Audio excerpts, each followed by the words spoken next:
Happy March 11th. We are at the 11th of the month, so welcome to your 2025 monthly check-in. Every month on the 11th, I am checking in with you. How are you? Where are you at in terms of having the most amazing 2025, the most authentic 2025, the most lived in 2025 that you have ever had? I feel so good when I say that. I'm like, the most lived 2025. I have had a really amazing month between my last video and now. And part of me saying that is off of the heels of completing my very first dance event. I posted about it the other day. It was so lit.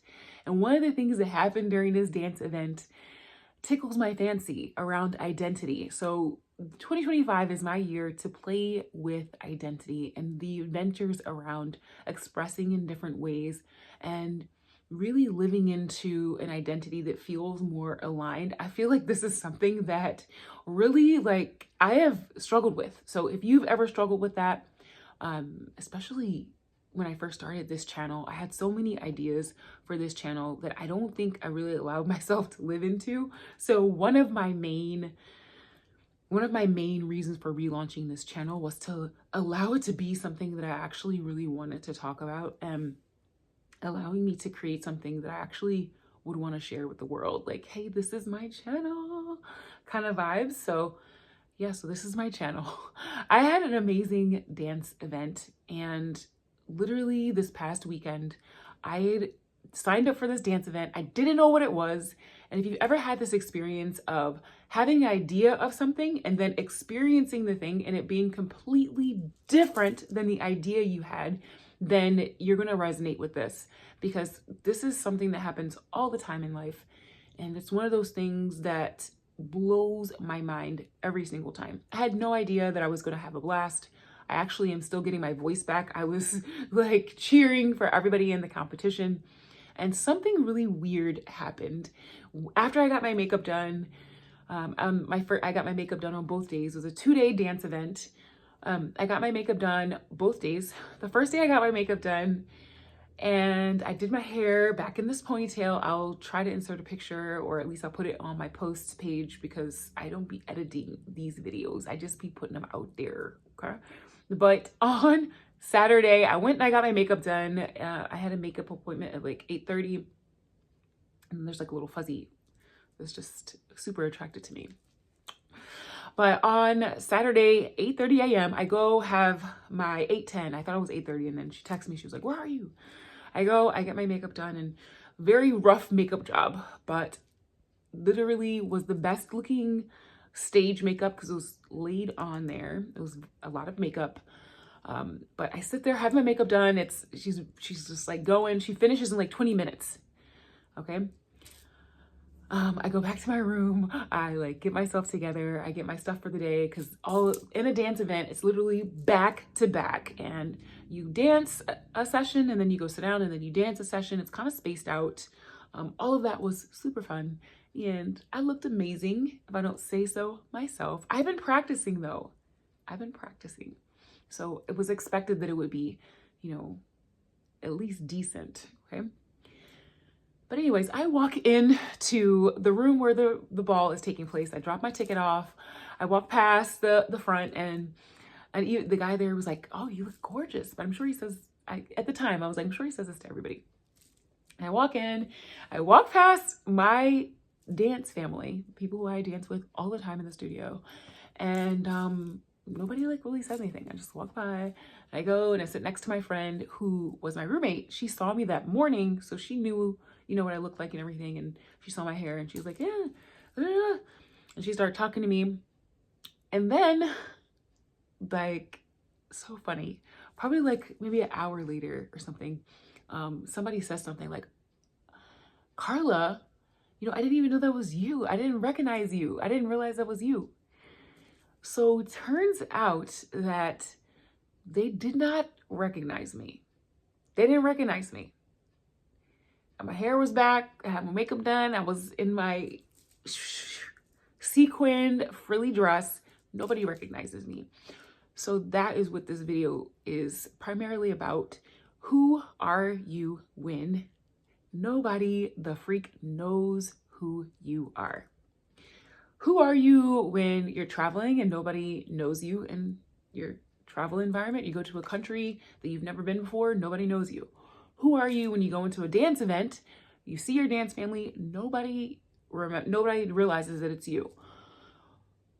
Wherever the case may be, new town, new city, new country, nobody recognizes you. Ask yourself, who are you? Like, put yourself in that vibe and notice something very bizarre, something so fascinating. And that is that if nobody knows who you are literally just, you're nobody except for whoever you think you are in your mind. You're nobody except for who you think you are in your mind. This is so powerful. And this is not for everybody. Some people will get completely freaked out by this. Some people will kind of gloss over it. And there's levels to this, right? There's like, yeah, you know, I'm nobody if nobody knows who I am. And then there's like, oh my God, like I am nobody if nobody knows who I am. Like I am nobody. There's nothing holding me back. I am nobody. I am nobody in particular. I'm anybody. I'm just there. I'm just here. So there's layers to this. And with the layers to this, there is a layer that feels so freaking liberating. It's so liberating. To be nobody is liberating. So if that realization doesn't feel liberating, chances are you don't really get it. And that's okay.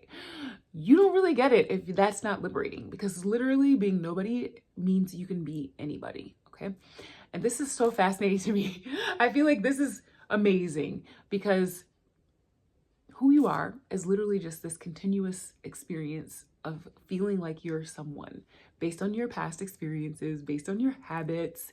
And when you have the realization that you are nobody and that you can be anybody, and that your habits are just literally the same as doing weightlifting, you just have memorized this, doing the thing over and over, so your body has automated it, so you don't have to think about doing it anymore, right? So if your habit is to come home from work and eat dinner and then sit on the couch and watch TV, then your body memorized that. If your body is used to driving a car and you don't have to think about it anymore, it's just because your body has automated it. And our body is amazing at automating all the things. So much so that you don't even realize you're doing it. You don't even realize that it's happening behind the scenes. There are sometimes when I have a psychedelic experience and then I can feel my identity coming back on, and it feels like, okay, like this understanding that this is how survival works, right? That the identity is literally just part of being able to survive, being able to take care of a thing, right? Being able to operate, being able to have a perspective. And this is so cool because you can be anybody. Identity is great if you want to survive, but really if you want to thrive, if you want to leave behind old habits, if you want to do new things, if you want to really play in this realm of not being attached to the past, where you have to absolutely continue doing the same thing over and over again, then this gets to be your get out of jail free card. It gets to be your get out of jail free card, and this is so cool. So I feel like this month is dedicated to playing with that even more, like way more, kind of playing more so in that realm where it's deepened and it's liberating and it's so fun, because it was so fun dialing up, putting on my makeup, getting dressed up, doing my favorite dances. In fact, today I wore a dress to my dance practice. This is the dress that I wore. You can't really see it, but I will post a picture on my posts page so you can see it if you want to. But it's so much fun. Like, identity stuff gets to be fun. And if it's not fun, you're probably doing it to where you're journaling about it and you're like overthinking it, you know? And then in that case, If it doesn't feel fun, there's chances are that you're just not really doing it in such a way that allows you to be free. Okay. But there is a way to do it that allows you to be free. It doesn't feel hard. It doesn't feel like there's a lot of shit that you have to do. It doesn't feel, like it's a chore. It just feels extremely liberating. And this, I feel, is available for most people who are okay with even following what I've said so far. Then it's going to be fun.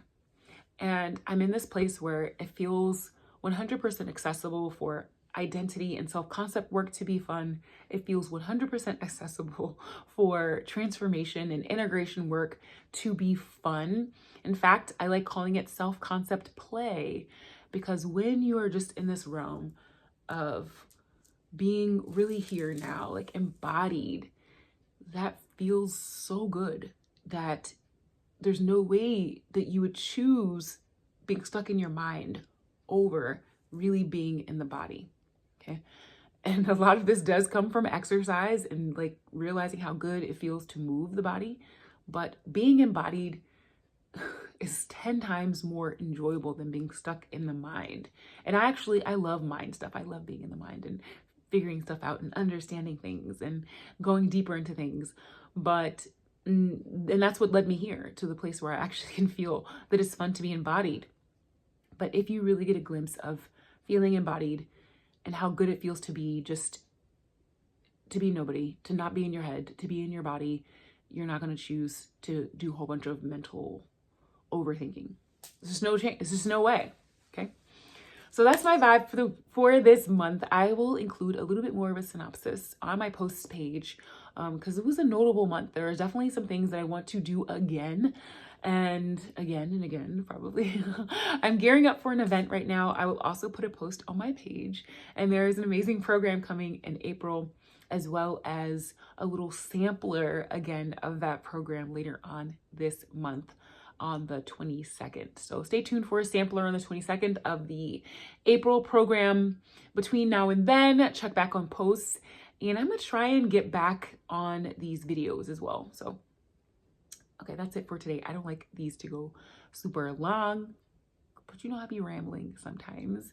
I hope your March is incredible. Let me know at least one thing that you want to play with this month that's going to set you up for having an amazing 2025.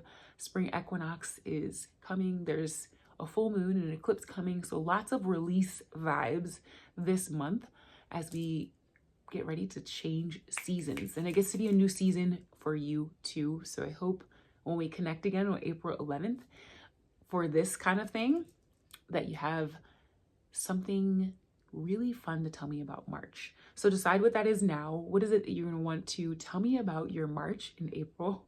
And let's just do the damn thing and have so much fun with it. And just let things kind of unfold from there.